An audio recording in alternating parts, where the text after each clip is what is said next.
ടുഡേയിലേക്ക് എല്ലാവർക്കും സ്വാഗതം.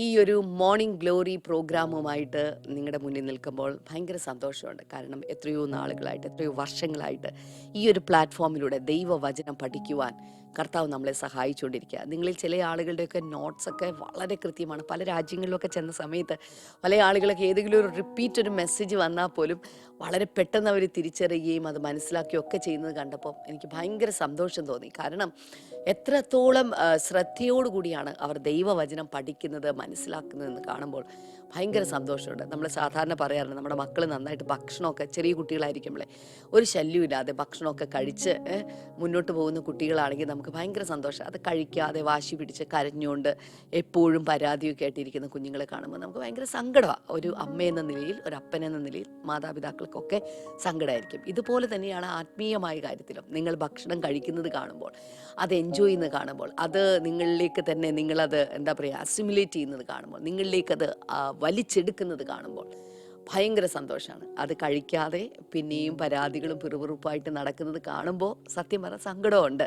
പക്ഷേ ഈ ദിവസങ്ങളിൽ കൂടുതൽ ആ ഭക്ഷണം കഴിക്കുവാൻ, ആർത്തിയുള്ളവരുടെ വിശപ്പ് തീർക്കുന്ന ആ ദൈവവചനത്തിൻ്റെ ഭക്ഷണം കഴിക്കുവാൻ നിങ്ങളെല്ലാവരെയും കർത്താവ് ശക്തമായിട്ട് അനുഗ്രഹിക്കട്ടെ എന്ന് ഞാൻ ആശംസിക്കുകയാണ്, പ്രാർത്ഥിക്കുകയാണ്. അപ്പോൾ തന്നെ നമ്മുടെ സ്പോൺസർ എന്ന് പറയുന്ന ഒരു പ്രൈം സ്പോൺസറാണ് ദുബായിൽ നിന്ന് നമ്മുടെ വിനയ ഷോമാണ്. താങ്ക് യു സിസ്റ്റർ വിനയ. ഇന്ന് മൂത്ത മകൾ നേഹയുടെ ജന്മദിനമാണ്. Happy birthday Neha. കർത്താവ് ധാരാളമായിട്ട് അനുഗ്രഹിക്കട്ടെ. കർത്താവെ, മൂത്ത മകൾ നേഹ ഓസ്ട്രേലിയയിൽ PG കംപ്ലീറ്റ് ചെയ്യാൻ സാധിച്ചല്ലോ കർത്താവെ. അതുപോലെ തന്നെ സെയിം ഫീൽഡിൽ തന്നെ ജോലി ലഭിക്കുകയും ചെയ്തല്ലോ. ഞങ്ങൾ അങ്ങേക്ക് നന്ദി പറയുന്നു കർത്താവെ. എത്ര നന്ദി പറഞ്ഞാലും തീരില്ലപ്പ. അതോടൊപ്പം ഇളയ മകൾ ഹന്നയ്ക്ക് വേണ്ടി ഞങ്ങൾ പ്രാർത്ഥിക്കുന്ന കർത്താവെ. ആ കുഞ്ഞിൻ്റെ വിദ്യാഭ്യാസം അനുഗ്രഹിക്കട്ടെ.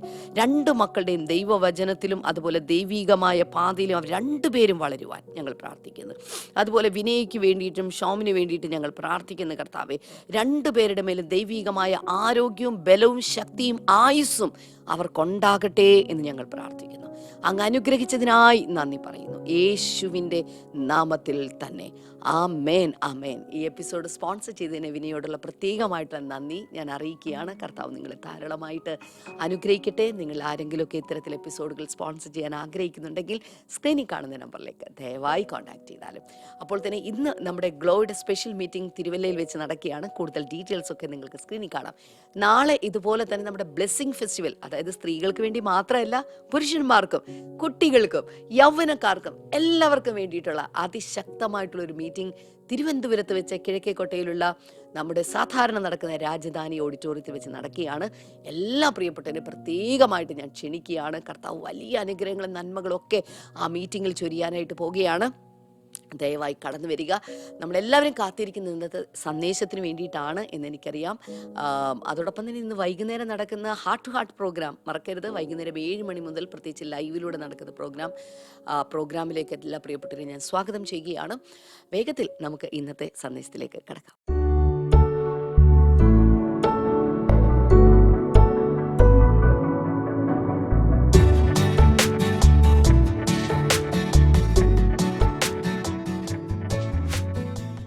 Welcome back. The holy spirit invasion തുടരുകയാണ്.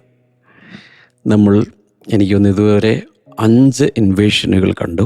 5 പർട്ടിക്കുലർ ഇൻവേഷൻസ്. ഉൽപ്പത്തി മുതൽ വെളിപ്പാട് വരെ വായിക്കുമ്പോൾ നമ്മൾ കാണുന്ന മേജർ ഇൻവേഷൻസ് 7 ആണ്.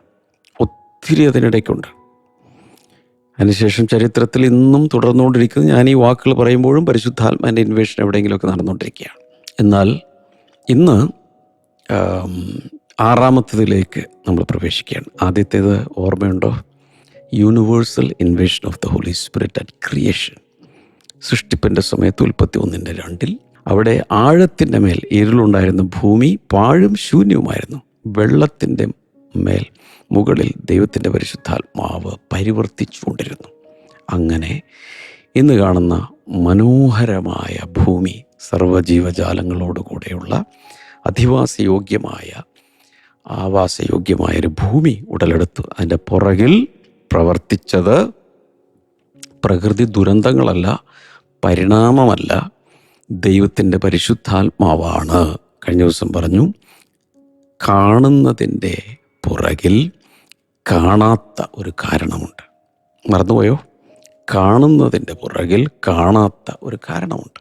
നൗ രണ്ടാമത് നമ്മൾ കണ്ടത് യേശുവിൻ്റെ ജനനത്തിൽ ഒരു പെൺകുട്ടിയുടെ മേൽ, ഒരു വ്യക്തിയുടെ മേൽ, ഇത്രയും വലിയ ജനസാഗരമുള്ളപ്പോൾ ഒരു പെൺകുട്ടിയുടെ മേൽ ഫോക്കസ്ഡായി ലോക്കലൈസ് ചെയ്ത് പരിശുദ്ധാത്മാവ് ഇറങ്ങി വന്നു.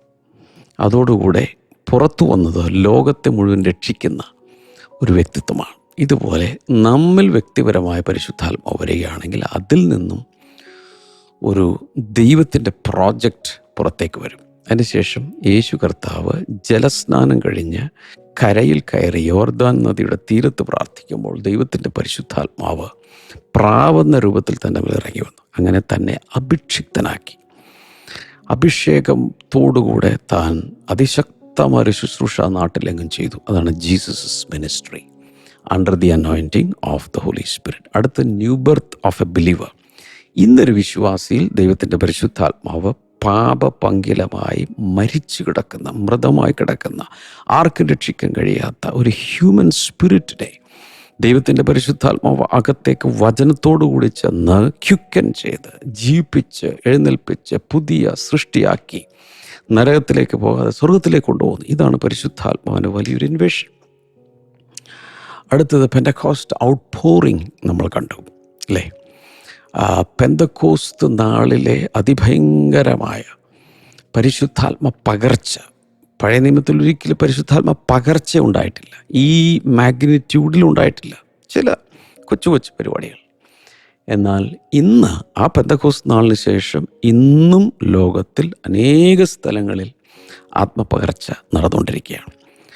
ഇന്ന് ഞാൻ സംസാരിക്കാൻ പോകുന്നത് the gentile inclusion, invasion for the gentile inclusion, അല്ലെങ്കിൽ ജാതികളെ കൂടെ ഉൾപ്പെടുത്തുവാൻ വേണ്ടിയുള്ള ജാതികളിലേക്കുള്ള ദൈവത്തിൻ്റെ പരിശുദ്ധാത്മാവിൻ്റെ കടന്നുകയറ്റം. വാവ്! അതാണ് അടുത്തത്. In other words, the holy spirit can break all boundaries and barriers. ദൈവത്തിൻ്റെ പരിശുദ്ധാത്മ വന്നു കഴിഞ്ഞാൽ അതിർവരമ്പുകൾ പൊട്ടും, തടസ്സങ്ങൾ തകരും. അപ്പോസ്തല പ്രവൃത്തികൾ 10-ാം അധ്യായത്തിലേക്കാണ് നമ്മൾ പോകുന്നത്. അവിടെ ജാതികളിലേക്കുള്ള ദൈവത്തിൻ്റെ പരിശുദ്ധാത്മാവിൻ്റെ വലിയൊരു കടന്നുകയറ്റം നമ്മൾ കാണുന്നുണ്ട്. രംഗം, സീൻ എന്ന് പറയുന്നത് കൊർണേലിയൂസ് എന്ന പേരുള്ളൊരു ശതാധിപൻ്റെ വീട്ടിലാണിത് സംഭവിക്കുന്നത്. അപ്പോൾ പെന്തക്കോസ്ത് നാൾ അപ്പോസ്തല പ്രവൃത്തികൾ 2-ാം അധ്യായത്തിന് ശേഷം ഏകദേശം 13 വർഷം പിന്നിട്ടു. ഞാൻ ഒത്തിരി പ്രാവശ്യം പറഞ്ഞിട്ടുണ്ട്. കർത്താവ് അവരോട് പറഞ്ഞു, ഭൂമിയിലെല്ലായിടത്തും പോയി സുവിശേഷം പറഞ്ഞോളാൻ പറഞ്ഞു. യേശു കർത്താവ് പറഞ്ഞു, ഞാൻ ഭൂമിയിലെല്ലായിടത്തും ഞാൻ അയക്കപ്പെട്ടിട്ടില്ല, ഇസ്രായേൽ ഗോത്രത്തിൽ കാണാതെ പോയ ആടുകളുടെ ഇടയിലേക്ക് മാത്രമേ ഞാൻ അയക്കപ്പെട്ടിട്ടുള്ളൂ. പക്ഷേ ഒരു സാമ്പിൾ എന്ന രീതിയിൽ, എന്ന് വെച്ചാൽ എനിക്ക് തോന്നുന്നു ഏശയ്യാവിൻ്റെ പുസ്തകം 49 യേശുവിനെ കുറിച്ച് 700 വർഷങ്ങൾക്ക് മുമ്പ് ഏശയ്യാ പ്രവാചകൻ പ്രവചിക്കുമ്പോൾ ഇങ്ങനെ പറഞ്ഞു, നീ എൻ്റെ ജനത്തിന് മാത്രം രക്ഷയായിട്ടിരുന്നാൽ പോരാ, സർവ്വജാതികൾക്ക് അല്ലെങ്കിൽ സകല ഭൂമിയിലുമുള്ളവർക്ക് രക്ഷയായിത്തീരണം. അതിന് പ്രകാരം ശമരിയിൽ മാത്രം ഒന്ന് വിസിറ്റ് ചെയ്ത് ശമരി പട്ടണത്തിലൊന്ന് കർത്താവ് സുവിശേഷമൊക്കെ പ്രസംഗിച്ചു അല്ലെങ്കിൽ ശുശ്രൂഷിച്ചു. അതല്ലാതെ കർത്താവ് വേറൊരു സ്ഥലത്തേക്ക് ആഗോള വ്യാപകമായൊന്നും പോയിട്ടില്ല. പക്ഷേ ശിഷ്യന്മാരോട് കർത്താവ് പറഞ്ഞു, നിങ്ങൾ ഭൂമിയിലൊക്കെയും പോയി സുവിശേഷം പറഞ്ഞോളെ. അങ്ങനെ അവർ എല്ലാ രാജ്യങ്ങളിലേക്കുമായി യാത്ര പുറപ്പെട്ടു. സോ എങ്കിലും ആദ്യത്തെ കുറേ വർഷങ്ങൾ കാര്യമായി ഇതൊന്നും സംഭവിച്ചിട്ടില്ല. അത് പിൽക്കാലത്ത് സംഭവിച്ചു. യെരുശലേമിൽ തന്നെയായിരുന്നു ആദ്യം. അപ്പോൾ അപ്പോസ്തല പ്രവൃത്തികൾ 1:8 പറയുന്നുണ്ട്, പരിശുദ്ധാത്മാവ് നിങ്ങളുടെ മേൽ വരുമ്പോൾ നിങ്ങൾ ശക്തി ലഭിച്ചിട്ട് യെരുശലേമിലും യഹൂദ്യയിലും ശമരിയിലും ഭൂമിയുടെ അറ്റത്തുള്ള എൻ്റെ സാക്ഷികളാവും. പക്ഷെ പോയില്ല, ആരും പോയില്ല. ആകപ്പാടെ അന്നത്തെ പോലെ തന്നെ കുറച്ച് ശമര്യപട്ടണം വരെയൊക്കെ ഒന്ന് പോയി ഫിലിപ്പോസ്. പക്ഷേ ഭൂമിയുടെ അറ്റം വരെ ഈ സുവിശേഷം പോയേ പറ്റൂ. കുറേ നാളൊക്കെ വെയിറ്റ് ചെയ്തു. അത് കഴിഞ്ഞപ്പോഴേക്കും പരിശുദ്ധാത്മാവ് വീണ്ടും തൻ്റെ പ്രവൃത്തി ആരംഭിച്ചു. ആദ്യം കയറി പിടിച്ചത് പത്രോസിനെയാണ്. പത്രോസാണല്ലോ അന്നത്തെ അപ്പസ്തോലന്മാരിലെ മുഖ്യൻ. ഈ യഹൂദന്മാരുടെ ഇടയിലല്ലാതെ ഒരു സ്ഥലത്ത് ഒരാളോട് പോലും സുവിശേഷം പറഞ്ഞിട്ടില്ല ഇതുവരെ ആയിട്ടും. ആകപ്പാടെ പോയത് 8-ാം അധ്യായത്തിൽ, അപ്പോസ്തലപ്രവൃത്തികൾ 8-ാം അധ്യായത്തിൽ ശമരിയിലോട്ടൊക്കെ പോയി. പക്ഷേ ഇതിനോടൊരു സംഭവം ഉണ്ടായി. അപ്പോസ്തലപ്രവൃത്തികൾ 1:8 പറഞ്ഞത് അനുസരിക്കാതിരുന്നതുകൊണ്ട് 8:1 അവർ ചിതറിക്കേണ്ടി വന്നു. ഒരു പീഡനം ഉണ്ടായിട്ട് ചിതറി. നേരെ പോരുന്നെങ്കിൽ പീഡനം ഒരു പക്ഷേ ഒഴിവാക്കാമായിരുന്നു, ബൈപ്പാസ് ചെയ്യാമായിരുന്നു എന്ന് ഞാൻ ചിന്തിക്കുക. ഏതായാലും ഇന്നും ഒരു പ്രിൻസിപ്പിളാണ്, അപ്പോസ്തലപ്രവൃത്തികൾ 1:8 നമ്മൾ ചെയ്തില്ലെങ്കിൽ 8:1 സംഭവിക്കും. അഥവാ നമ്മൾ അനേക സ്ഥലങ്ങളിൽ പോയി സുവിശേഷം പറയുന്നില്ലെങ്കിൽ പീഡനം ഉണ്ടായിട്ട് ചിതറി. ഈ വിത്ത് വിതരണം എന്ന് പറഞ്ഞൊരു പരിപാടി പണ്ട് പഠിച്ചിട്ടുണ്ടോ അല്ലേ? സ്കാറ്ററിങ് ഓഫ് സീഡ്, അല്ലെങ്കിൽ സീഡിൻ്റെ ഡിസ്ട്രിബ്യൂഷൻ നിങ്ങൾ പഠിച്ചു കാണും ബയോളജിയിലൊക്കെ. അതെങ്ങനെയാണ് ചെയ്യുന്നത്? പല രീതിയിലുണ്ട്. ഇങ്ങനെ പൊട്ടിത്തെറിച്ചുള്ളതുണ്ട്, കാറ്റെടുത്ത് കൊണ്ടുപോകുന്നുണ്ട്, പല രീതിയിലാണ് വിത്ത് വിതരണം നടക്കുന്നത്. അതുപോലെ ഇവിടെ ഒരു പീഡനമുണ്ടായിട്ട് സ്കാറ്റർ ചെയ്യേണ്ടി വന്നു, ചിതറി. അങ്ങനെ എല്ലായിടങ്ങളിലും പോയിടങ്ങളിലൊക്കെ അവർ സുവിശേഷം പറയാൻ തുടങ്ങി. എന്നിട്ടും അപ്പസ്തോലന്മാരിലെ മുഖ്യൻ പത്രോസ് എന്നിട്ടും പഠിച്ചിട്ടില്ല.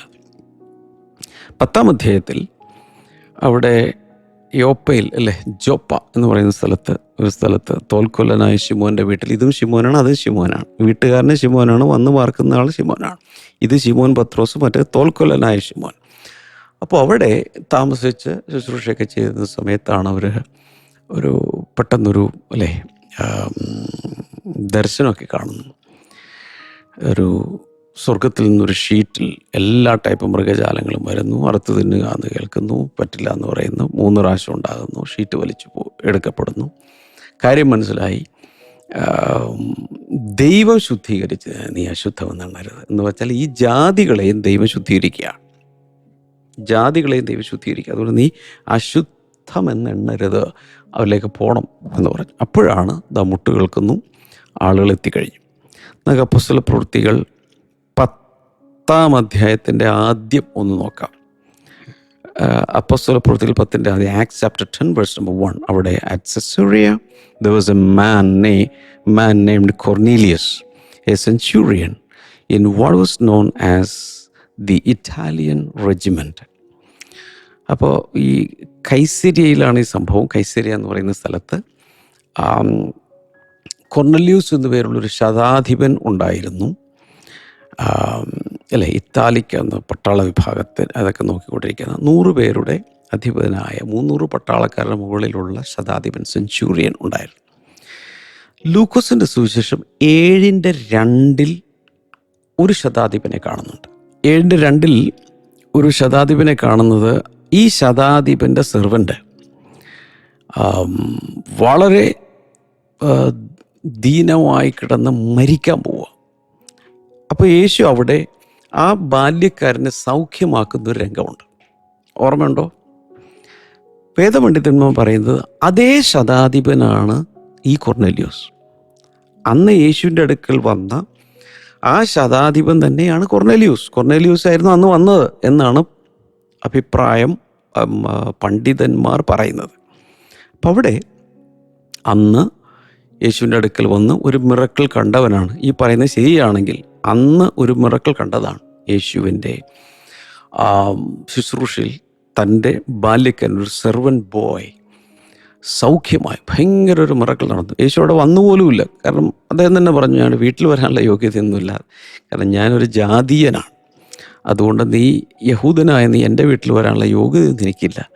പക്ഷേ ഈ റോഡിൽ നിന്നുകൊണ്ടൊന്ന് പറഞ്ഞാൽ മതി, അവിടെ സൗഖ്യം നടക്കുക. അതുപോലെ തന്നെ, കാരണം ശതാധിപനായതുകൊണ്ട് കീഴിലുള്ള പട്ടാളക്കാരോട് പോകുമെന്ന് പറഞ്ഞാൽ പോകും, വരിക എന്ന് പറഞ്ഞാൽ വരും. അതുപോലെ നീ ഒരു വാക്ക് കേൾപ്പിച്ച, നീ അധികാരമുള്ളവനാണ്, ഞാനും അധികാരത്തിന് കീഴിൽ ജീവിക്കുന്നവനാണ്. എൻ്റെ മുകളിൽ പട്ടാള മേധാവിയുണ്ട്, എൻ്റെ താഴെ പട്ടാളക്കാരുണ്ട്.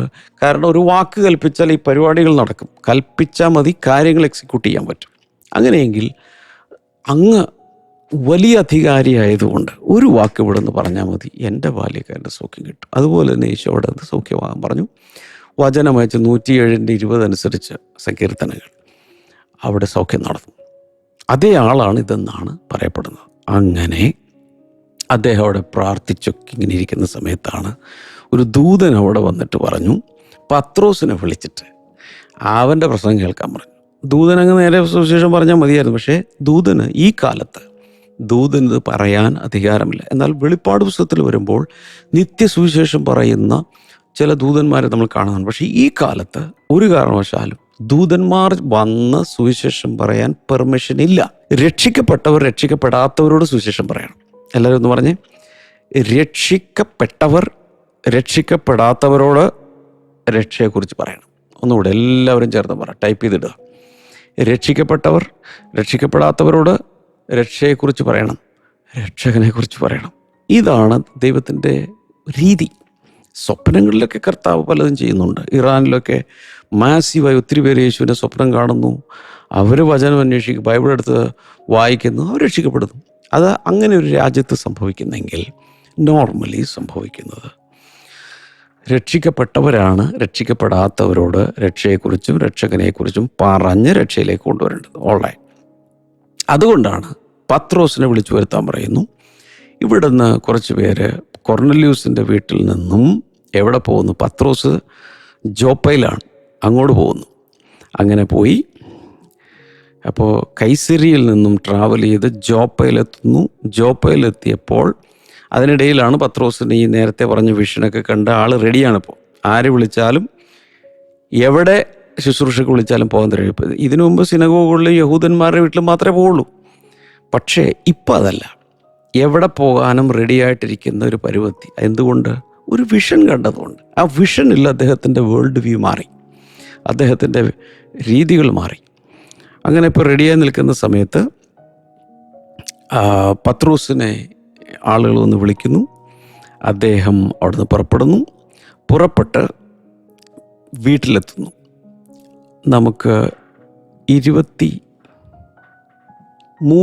വചനം. Then Peter invited the men into the house to be his guests the next day. ഈ വന്ന ആളുകളെ അന്ന് ഈ തോൽക്കൊലനായ ശിമോൻ്റെ വീട്ടിൽ താമസിപ്പിച്ച ശേഷം പിറ്റേ ദിവസം അവർ പുറപ്പെടുകയാണ്. The next day Peter started out with them and some of the believers from Joppa went along. പിറ്റേ ദിവസം ഒരു ശുശ്രൂഷയ്ക്ക് പോവുകയാണ്. എങ്ങോട്ടാ പോകുന്നത്? ആദ്യമായിട്ട് യഹൂദരല്ലാത്ത ആളുകളുടെ ഇടയിലേക്ക് പത്രോസ് ശുശ്രൂഷയ്ക്ക് പോവുകയാണ്. പെന്തക്കോസ്ത് നാളിന് ശേഷം 13 വർഷം കഴിഞ്ഞപ്പോൾ. Okay. The following day he arrived in Caesarea. Cornelius was expecting them and had called together his relatives and close friends. അപ്പോൾ ഈ സമയത്ത് കൊർന്നല്യൂസ് അവിടെ ഒരുങ്ങിയിരിക്കുകയാണ്, ഇങ്ങനെ കാത്തിരിക്കുകയാണ് പത്രോസ് വരാൻ. കാരണം ദൂതൻ സ്വർഗത്തിൽ നിന്ന് വന്നിട്ടാണ് പറഞ്ഞിരിക്കുന്നത് പത്രോസിനെ വിളിച്ച് പ്രസംഗം കേൾക്കാൻ. ഓൾറൈറ്റ്. വന്നപ്പോഴേക്കും വീട് നിറച്ച ആളാണ്. കാരണം കൊർന്നല്യൂസ് പോയി അദ്ദേഹത്തിൻ്റെ ബന്ധുക്കളെയും സുഹൃത്തുക്കളെയൊക്കെ വിളിച്ചുകൊണ്ട് വന്നു. നമുക്കിപ്പോൾ കോട്ടേജ് റിവൈവൽ നടക്കുന്ന കാലമാണ്. ഞാൻ ബ്ലെസ്സിങ് ടുഡേ കുടുംബങ്ങളോട് പറയുകയാണ്, ദയവായി നിങ്ങളുടെ വീട്ടിൽ ഒരു കോട്ടേജ് റിവൈവൽ മീറ്റിംഗ് വയ്ക്കണം. കഴിഞ്ഞ ദിവസം പരിശുദ്ധാത്മ പറഞ്ഞു, ഇനി മുതൽ നമ്മുടെ ബ്ലെസ്സിങ് ടുഡേ വീടുകളെല്ലാം ഗ്ലോറി ഹൗസുകളായിട്ട് മാറുകയാണ്. കാരണം പരിശുദ്ധാത്മാവിൻ്റെ തേജസ്സും മഹത്വവും വീടുകളിൽ ഇറങ്ങി അവിടെ അങ്ങ് ഷെക്കേന ഗ്ലോറി ഇറങ്ങുകയാണ്.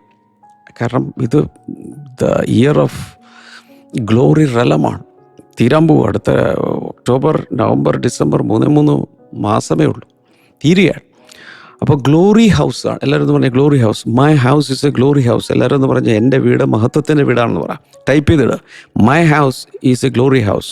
ഗട്ട്സ് ഉണ്ടെങ്കിൽ ഒരു സ്റ്റിക്കറോ എന്തെങ്കിലും ഒരു ബോർഡ് എഴുതി വെക്കുക, ഗ്ലോറി ഹൗസ് എന്ന് പറഞ്ഞുകൊണ്ട് എഴുതി വെക്കുക. ഞാനത് അന്നൊക്കെ പറഞ്ഞോന്നറിയില്ല, പറയാൻ വിട്ടുപോയെന്ന് തോന്നുന്നു. നിങ്ങൾ നിങ്ങളുടെ വീടിനൊക്കെ പേര് എഴുതി വെക്കുമ്പോൾ ഗ്ലോറി ഹൗസ് എന്ന് എഴുതി വെക്കുക, glory house. Okay.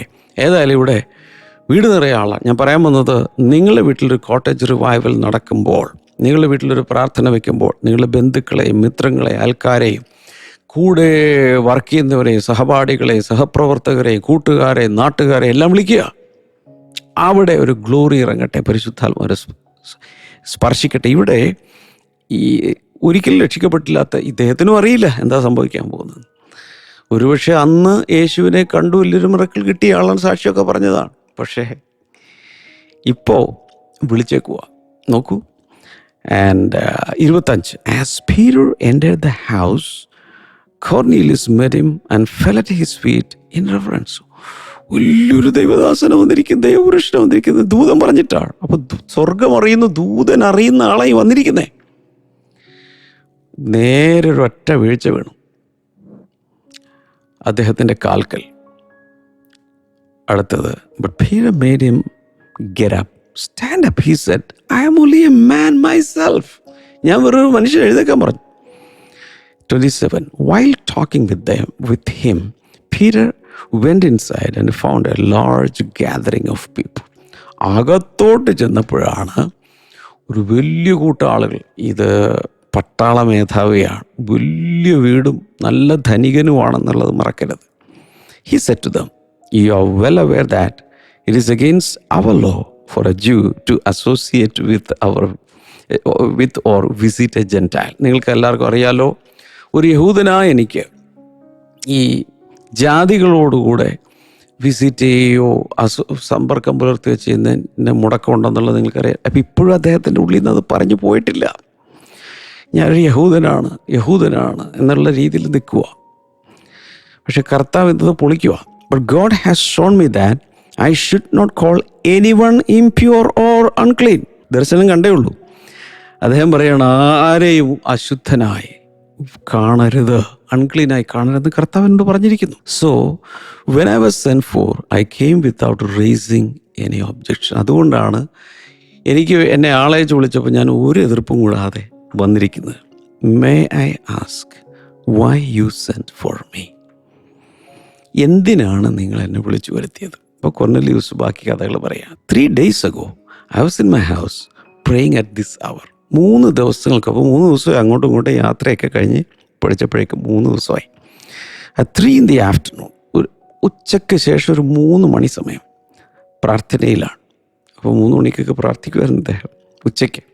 Suddenly a man in shining clothes stood before me. പെട്ടെന്നാണ് നല്ല തിളങ്ങുന്ന വസ്ത്രം ധരിച്ചൊരു മനുഷ്യൻ എൻ്റെ മുമ്പിൽ വന്നു നിന്നു. He said, Cornelius, God has heard your prayer and remembered your gifts to the poor. ദരിദ്രന്മാരെയൊക്കെ സഹായിക്കുന്ന ഒരു മനുഷ്യനാണ്. ഇതൊക്കെ കർത്താവ് കണ്ടിരിക്കുന്നു. Sent to Joppa for Simon who is called Peter. പത്രോസ് എന്ന പേരുള്ള ശിമോനെ വിളിക്കാൻ പറയുന്നു. He is a guest in the home of Simon the tanner who lives by the sea. അപ്പം കടലിൻ്റെ അരികിലായിട്ട് വീടുള്ള തോൽക്കൊല്ലനായ ശിമോൻ്റെ. അപ്പോൾ കർത്താവിന് പേരറിയാം, അഡ്രസ്സ് അറിയാം, ലൊക്കേഷൻ അറിയാം. ഗൂഗിളിലെ ലൊക്കേഷൻ മാപ്പ് ഇട്ട് കൊടുക്കേണ്ട കർത്താവിന് കൃത്യമായി നീ എവിടെയാണ് താമസിക്കുന്നതെന്നറിയാം. കറക്റ്റായിട്ട് പറഞ്ഞു. ദൂതം വന്ന് പറഞ്ഞു. So I sent for you immediately and it was good of you to come. അതുകൊണ്ടാണ് ആളെ അയച്ച് വിളിച്ചത്. ഏതായാലും വന്നല്ലോ. Now we are all here in the presence of God to listen to everything the Lord has commanded you to tell us. എന്തൊക്കെ കർത്താവ് ഞങ്ങളോട് പറയാൻ പറഞ്ഞിട്ടുണ്ടോ അതെല്ലാം കേൾക്കാൻ വേണ്ടി ഞങ്ങൾ റെഡിയായിരിക്കുന്നു. നോട്ട്ബുക്കും പേനയൊക്കെ എടുത്ത് ഞങ്ങൾ റെഡിയാണ്. പറഞ്ഞാൽ മതി, ഞങ്ങൾ പ്രസംഗമൊക്കെ എഴുതിയെടുത്തോളാം, കേട്ടോളാം, അനുസരിച്ചോളാം. ഈ പരുവത്തിലിരിക്കുക. Then Peter began to speak. പത്രോസ് ആദ്യമായി ജാതികളിടയിൽ ശുശ്രൂഷിക്കുകയാണ്. I now realize how true it is that God does not show favoritism. ഇപ്പോഴാണ് എനിക്ക് മനസ്സിലായത്, ദൈവത്തിന് മുഖപക്ഷമില്ല. യഹൂദനെന്നോ ജാതിയെന്നോ ദൈവം ഒന്നും നോക്കുന്നില്ല. But accepts from every nation the one who fears him and does what is right. എന്ന് മാത്രമല്ല, ഏത് ജാതിയിലും അവൻ അന്വേഷിക്കുന്നവരെ അവൻ സ്വീകരിക്കുന്നു. അവൻ്റെ മുമ്പിൽ നല്ലത് ചെയ്യുന്നവരൊക്കെ അവൻ കൈക്കൊള്ളുന്നെന്ന് ഇപ്പം എനിക്ക് മനസ്സിലായി. You know the message God sent to the people of Israel, announcing the good news of peace through Christ Jesus who is Lord of all. നിങ്ങൾക്കറിയാമല്ലോ, എല്ലാവരുടെയും കർത്താവായ ക്രിസ്തുവിനെ കുറിച്ചുള്ള ആ സുവിശേഷം അനൗൺസ് ചെയ്യപ്പെട്ട കാര്യം നിങ്ങൾക്കറിയാമല്ലോ. You know what has happened throughout the province of Judea, beginning in Galilee, after the baptism that John preached. പണ്ട് യോഹന്നാൻ സ്നാപകൻ വന്ന് മാനസാന്തര സ്നാനമൊക്കെ പ്രസംഗിച്ച സമയത്ത് അതിനുശേഷം ഇങ്ങോട്ട് നടന്ന സംഭവവികാസങ്ങളൊക്കെ നിങ്ങൾ കേട്ടിട്ടുണ്ടല്ലോ. എന്നിട്ടാണ് പറയുന്നത്, how God anointed Jesus of Nazareth with the Holy Spirit and power, and how he went around doing good and healing all who were under the power of the devil, because God was with him. മാത്രമല്ല, പരിശുദ്ധാത്മാവിനാലും ശക്തിയാലും നസ്രായനായ യേശുവിനെ കർത്താവ് അഭിഷേകം ചെയ്തതും അവൻ ജനങ്ങളെ വിടുവിച്ച്, ഇങ്ങനെയുള്ള വാർത്തകളെല്ലാം നിങ്ങൾ കേട്ടിട്ടുണ്ടല്ലോ. അതിനുശേഷം we are witness of everything he did in the county of the Jews and in Jerusalem. യഹൂദന്മാരുടെ മധ്യത്തിലും ജെറൂസലമിലും കർത്താവ് ചെയ്ത എല്ലാത്തിനും ഞങ്ങൾ സാക്ഷികളാണ്. തെക്കിൽഡേം ഇങ്ങനെ പറഞ്ഞു സുവിശേഷം മുഴുവൻ ഇങ്ങനെ പറഞ്ഞു വരുമ്പോൾ 44-ാം വചനം, while Peter was still speaking these words, the Holy Spirit came on all who heard the message. Wow! പത്രോസ് പറഞ്ഞുകൊണ്ടിരിക്കുകയല്ല. പത്രോസ് ഒരിക്കലും പരിശുദ്ധാത്മാവേ ഇവരുടെ മേൽ വരണമേ, പരിശുദ്ധാത്മാവേ എഴുന്നള്ളി വരണമേ, പരിശുദ്ധാത്മാവേ അങ്ങ് കടന്നു വരണമേ, ഇതൊന്നും പറഞ്ഞില്ല. പത്രോസ് വചനം സംസാരിച്ചുകൊണ്ടിരിക്കുമ്പോൾ വചനം കേട്ടോണ്ടിരുന്നവരുടെ മേൽ പെട്ടെന്ന് പരിശുദ്ധാത്മാവ് വന്ന് എല്ലാവരും കൂടെ അന്യഭാഷകളിലൊക്കെ സ്തുതിക്കാൻ തുടങ്ങി. ഭയങ്കര ഒരു സംഭവമാണ്. ഇതിനെയാണ് the gentile invasion of the holy spirit എന്ന് പറയുന്നത്. ജാതികളിലേക്ക് ദൈവത്തിൻ്റെ പരിശുദ്ധാത്മാവ് ശക്തിയോടെ അതിക്രമിച്ച് കടന്നു കയറിയ ഒരു സംഭവം. ഇതിന് ശേഷം ഉണ്ടായത്, യഹൂദന്മാർ പലരും സുവിശേഷത്തെ തള്ളി മശിഹയെ തള്ളിയപ്പോൾ ജാതികളായ നമ്മൾ ഏഷ്യയിൽ, ചൈനയിൽ, യൂറോപ്പിൽ, ഈസ്റ്റേൺ രാജ്യങ്ങളിൽ എല്ലായിടങ്ങളിലും സുവിശേഷത്തെ കേൾക്കാൻ തുടങ്ങി, രക്ഷകനെ സ്വീകരിക്കാൻ തുടങ്ങി, പരിശുദ്ധാത്മാവിൽ നിറയാൻ തുടങ്ങി. ഇതാണ് the holy spirit invasion into the Gentiles എന്ന് പറയുന്നത്. അതുകൊണ്ടാണ് നമ്മളൊക്കെ രക്ഷപ്പെട്ടതും. എത്ര പേർ നന്ദി പറയും? ആരെങ്കിലും യേശുവിൻ്റെ ഹൃദയം കൊടുത്തിട്ടില്ലെങ്കിൽ ഇവിടെ കൈവച്ചോ, എന്നോട് ചേർന്ന് പറയും, യേശുവേ എൻ്റെ ഹൃദയത്തിലേക്ക് അങ്ങ് വരണമേ, അങ്ങൻ്റെ കർത്താവും രക്ഷകരമാണ്. പരിശുദ്ധാത്മാവിനെ ഞാൻ സ്വീകരിക്കുന്നു, ദൈവത്തിൻ്റെ രക്ഷയെ ഞാൻ സ്വീകരിക്കുന്നു, നിത്യജീവൻ ഞാൻ സ്വീകരിക്കുന്നു. ആമേൻ. കൈനീട്ടി പിടിക്കും. ആരെങ്കിലും പരിശുദ്ധാത്മാവ് നിറവ് പ്രാപിച്ചിട്ടില്ലെങ്കിൽ അടുത്ത ദിവസങ്ങളിൽ തന്നെ ഏതെങ്കിലും ഒരു ബ്ലെസ്സിംഗ് ടുഡേ സഭയിലേക്ക് ചെന്ന് ആത്മനിറവ് പ്രാപിക്കുക. എല്ലാം പോയി, പരിശുദ്ധാത്മാവില്ലെങ്കിൽ എല്ലാം പോയി. കർത്താവേ, അങ്ങയുടെ നാമത്തിൽ ജനങ്ങളെ ആഗ്രഹിക്കുന്നവരുടെ മേൽ പരിശുദ്ധാത്മാവിനെ അങ്ങ് അയക്കണമേ. ഈ വചനം കേട്ടുകൊണ്ടിരിക്കുമ്പോൾ തന്നെ പത്രോസ് സംസാരിച്ചപ്പോൾ വന്നതുപോലെ ജനങ്ങളുടെ മേൽ ആത്മാവ് വരുന്നതിനായി നന്ദി. രോഗികൾ സൗഖ്യമാകട്ടെ, കണ്ണുകൾക്ക് സൗഖ്യം ഇപ്പോൾ സ്വീകരിക്കുക. നിങ്ങൾക്ക് രോഗമുള്ളത് എവിടെയാണ് അവിടെ കൈവയ്ക്കുക, എന്നിട്ട് ഒരു കൈ നീട്ടിപ്പിടിക്കുക. യേശുവിൻ്റെ നാമത്തിൽ ഒരു വലിയ സൗഖ്യം ഇപ്പോൾ നടക്കട്ടെ. ഹാർട്ട് രോഗികൾ സൗഖ്യമാകട്ടെ. ഈ ഫുഡ് പൈപ്പിന്, അന്നനാളത്തിൻ്റെ രോഗമുള്ളവർ യേശുവിൻ്റെ നാമത്തിൽ സൗഖ്യമാകട്ടെ. ഫൈൽസ് രോഗം സൗഖ്യമാകട്ടെ. ഡൈജസ്റ്റീവ് പ്രോബ്ലംസ് യേശുവിൻ്റെ നാമത്തിൽ, ദഹനത്തിന് പ്രയാസമുള്ളവർ സൗഖ്യമാകട്ടെ. കുഞ്ഞുങ്ങളില്ലാത്തവർക്ക് അതുണ്ടാകട്ടെ. അഡിക്ഷൻസ് മാറിപ്പോട്ടെ. ഇന്ന് ജനങ്ങളെ ഞാൻ അനുഗ്രഹിക്കുന്നു. ഏതാവശ്യത്തിലിരിക്കുന്നവരെയും കർത്താവ് തൊടുന്നതിനായി നന്ദി. ഇൻ ജീസസ് നെയിം, ആമേൻ. കർത്താവ് ധാരാളമായി എല്ലാവരെയും അനുഗ്രഹിക്കട്ടെ. നാളെ നമ്മളിത് ഈ മെസ്സേജ് സീരീസ് തിരിയാണ്. ഒന്നും നഷ്ടമാകരുത്. ഇതിനു മുമ്പുള്ളതെല്ലാം വീണ്ടും കാണുക. God bless you all. See you tomorrow. Bye-bye.